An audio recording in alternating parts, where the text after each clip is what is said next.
وفاقی حکومت کے زیر انتظام اسلام آباد کے سب سے بڑے سرکاری اسپتال پمز کی نرسری میں آگ لگ گئی. جڑواں بچوں سمیت 14 نومولود جاں بحق. بچوں کی آمد پر خوش والدین کی آہو بکا نے دل چیر دیے. اسپتال میں ہر آنکھ اشکبار.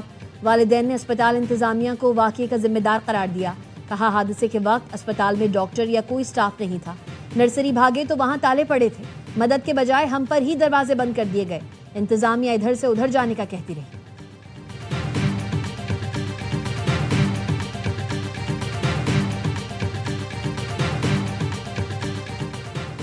پمز اسپتال میں مطلوبہ حفاظتی انتظامات موجود نہیں تھے. ایمرجنسی کے داخلی اور خارجی راستے بند تھے. سیکیورٹی سٹاف نے ریسکیو ٹیموں کے راستے میں رکاوٹ ڈالی. سانحہ پمز پر فائر بریگیڈ کی رپورٹ سامنے آ گئی. آگ لگنے کی کال کے 6 منٹ بعد فائر بریگیڈ ٹیمیں موقع پر پہنچی تو وہاں بہت دھواں تھا. وزیر مملکت طلال چودھری کہتے ہیں ریسکیو آپریشن مکمل کر کے رپورٹ وزیر اعظم وزیر داخلہ کو بھیج دی. سی سی ٹی وی سمیت تمام شواہد محفوظ ہیں. کمیٹی کی رپورٹ کے بعد ایکشن ہوگا.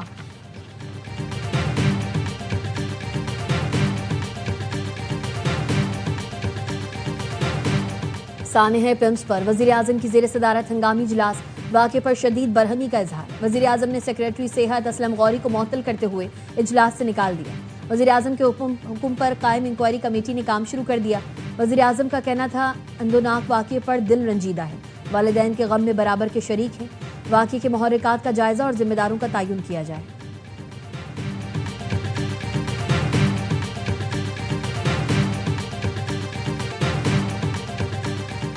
اور مصطفیٰ کمال کی پریس کانفرنس کے دوران شہری کا احتجاج. کہا پمز واقعے میں ملوث لوگوں پر پرچہ ہونا چاہیے. مصطفیٰ کمال نے کہا آپ بھی ویڈیو ہی بنوا رہے ہو, اگر مجھ سے بات کرو. ایک شہری نے کہا یہاں ویڈیو بنوا رہے ہیں, کیا ایسے بچے واپس آ جائیں گے؟ صدر آصف زرداری کا پمز اسپتال میں آتے زدگی پر افسوس کا اظہار. کہا واقعے کے ذمہ داروں کا تعین کر کے قانون کے مطابق کارروائی کی جائے. اسپتالوں میں مؤثر فائر سیفٹی یقینی بنائی جائے. چیئرمین پیپلز پارٹی بلاول بھٹو زرداری کہتے ہیں اسلام آباد کے سب سے بڑے سرکاری اسپتال میں ایسا سانحہ کیسے پیش آیا؟ غیر جانبدارانہ تحقیقات کر کے قوم کو بتایا جائے. غفلت یا ناکامی کے ذمہ دار افراد کا احتساب کیا جائے. وفاقی حکومت تمام سرکاری اسپتالوں میں مریضوں کی حفاظت یقینی بنائے.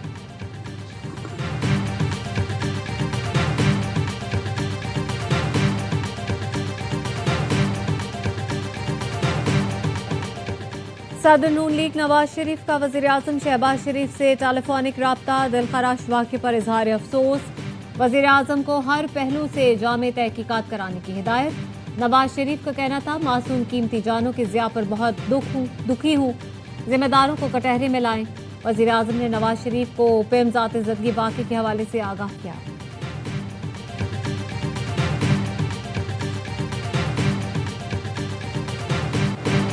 سانحہ پمز پر اسپتال انتظامیہ کی مبینہ غفلت سامنے آ گئی. ذرائع کا کہنا ہے نامکمل فائر سیفٹی انتظامات پر ایم سی آئی کے فائر ڈپارٹمنٹ نے آگاہ کیا تھا. پمز کو فائر سیفٹی کی خامیوں پر 2018 سے مسلسل نوٹس جاری کیے گئے. پمز میں fire preventive, fire protection, life safety آلات کی تنصیب مکمل نہ ہونے کی نشاندہی کی گئی. Fire and disaster management department نے پمز انتظامیہ کو متعدد بار آگاہ کیا, لیکن نوٹسز کے باوجود سیفٹی خامیوں کو دور نہیں کیا گیا. وزیر اعظم کو بھی اسلام آباد کے اسپتالوں کے غیر معیاری انتظامات کا 1 سال پہلے بتایا گیا تھا. قومی اسمبلی کی قائمہ کمیٹی برائے صحت نے حکومت کی غفلت کا بھانڈا پھوڑ دیا. رپورٹ میں کہا گیا تھا کہ کسی اسپتال میں مریضوں کی سیفٹی کا کوئی انتظام نہیں. پمز اسپتال کے مالیاتی بجٹ کی تفصیلات سامنے آ گئی. وفاق نے گزشتہ 3 سال میں پمز کو 22 ارب کا بجٹ دیا. رواں سال مینٹیننس کی مد میں 23 کروڑ روپے مختص کیے گئے.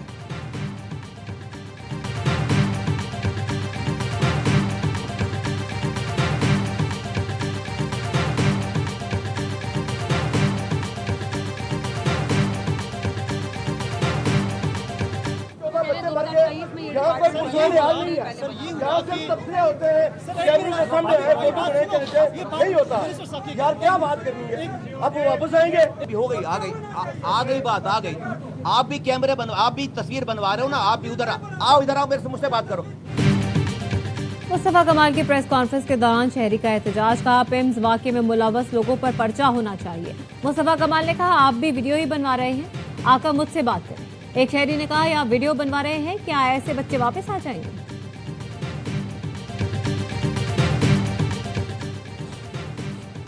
نئی نسل پاکستان کی امید اور مستقبل ہے. نئی نسل کے اخلاق و کردار کی تعمیر سیرت النبی کی روشنی میں کرنا ہوگی. ہم جیسی نسل تیار کریں گے ہمارا مستقبل بھی ویسا ہی ہوگا۔ علماء کرام ہماری اخلاقی اقدار کے پاسبان ہیں۔ وزیر اعظم کا قومی سیرت النبی کانفرنس سے خطاب۔ امن دشمنوں نے پورا زور لگایا کہ مسلمانوں کو تقسیم کر دیں لیکن وہ کامیاب نہ ہو سکے۔ سعودی عرب، ترکی، پاکستان نے مکہ امن معاہدے میں امن دشمنوں کو ناکام بنایا۔ آج ہمیں پاکستان کے اندر بھی اتحاد کی شدید ضرورت ہے۔ عوام کو فتنہ، مفاد پرست عناصر سے بچانا ہے جو تقسیم چاہتے ہیں۔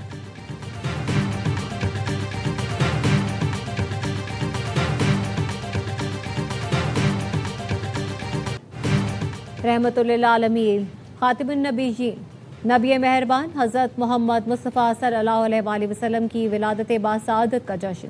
وفاقی دارالحکومت اسلام آباد میں 31، صوبائی دارالحکومتوں میں 21 توپوں کی سلامی سے دن کا آغاز۔ عشق رسول سے سرشار فوجی جوانوں نے فلک شگاف آواز میں نعرہ تکبیر بلند کیا۔ تمام چھوٹے بڑے شہروں میں ریلیاں اور جلوس کا انعقاد، گلی محلوں اور مساجد کو سجا دیا گیا۔ آقائے دو جہاں کی ولادت باسعادت کا جشن، عاشقان مصطفیٰ کی شہر شہر ریلیاں۔ وزیر اعلیٰ سندھ مراد علی شاہ نے ملیر میں 12 ربیع الاول کے جلوس میں شرکت کی۔ فیصل آباد میں مرکزی جلوس جنگ بازار سے برآمد ہوا۔ ملتان کے مختلف علاقوں سے جلوس برآمد ہوئے، اونٹوں کی ریلی نکالی گئی۔ پاک پتن میں لوگوں کی بڑی تعداد نے ریلی میں شرکت کی۔ سیکیورٹی کے سخت انتظامات۔ کوئٹہ میں بھی جشن عید میلاد النبی کی مناسبت سے جلوس نکالے گئے۔ مانسہرہ میں شربت کی نیاز، مختلف شہروں میں کیک بھی کاٹے گئے۔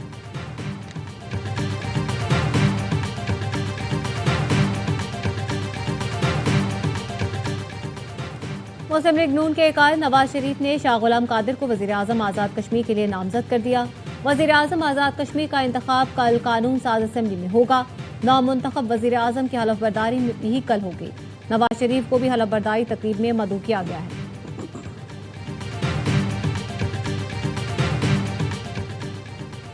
نائب وزیر اعظم اسحاق ڈار کی لندن میں پاکستانی نژاد برطانوی پارلیمنٹیرین سے ملاقات۔ پاک برطانیہ تعلقات مضبوط بنانے میں برطانوی پارلیمنٹیرینز کے کردار کی تعریف۔ کہا مسئلہ کشمیر کے منصفانہ حل کے لیے برطانوی پارلیمنٹیرینز کی حمایت قابل تحسین ہے۔ برطانوی ارکان پارلیمنٹ کا مشرق وسطی میں پاکستان کی قیادت اور سفارتی اور ثالثی کی کوششوں کا اعتراف۔ اسحاق ڈار نے کہا اسلام آباد مفاہمتی یادداشت پر تمام فریقوں کی جانب سے عمل درآمد پائیدار امن کے لیے ناگزیر ہے۔ مکہ مشترکہ دفاعی معاہدہ علاقائی امن و استحکام کے فروغ میں اہم کردار ادا کرے گا۔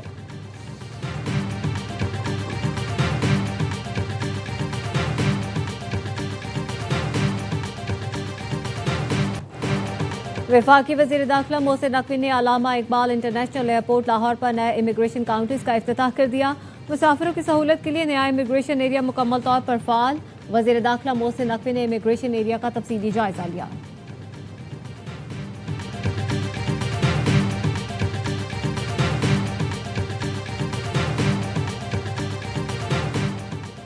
سیکیورٹی فورسز کی بلوچستان میں فتنہ ہندوستان کے خلاف کامیاب کارروائیاں۔ خاران میں دہشت گردوں کی ناکہ بندی کی کوشش ناکام۔ سیکیورٹی ذرائع کے مطابق فتنہ ہندوستان کے دہشت گردوں کے فرار کے تمام راستے محدود کر دیے گئے۔ سیکیورٹی فورسز کے دستے مختلف مقامات پر موجود، سرچ اینڈ کلیئرنس آپریشن جاری۔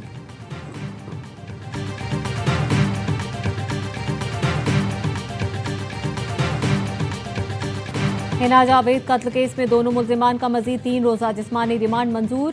راولپنڈی کی عدالت نے مقتولہ کے شوہر فیصل اصغر اور شریک ملزم ذیشان کو دوبارہ پولیس کی تحویل میں دے دیا۔ گزشتہ روز DNA ٹیسٹ کے لیے ملزمان کو لاہور لے جایا گیا تھا۔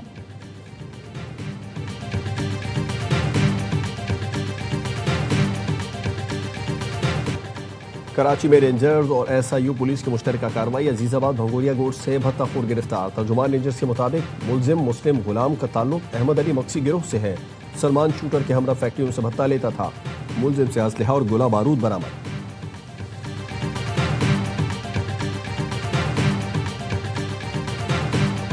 بین الاقوامی مارکیٹ میں خام تیل کی قیمتوں میں کمی۔ لندن برانڈ خام تیل کی قیمت 2.58% کمی سے $86.29 پر آ گئی۔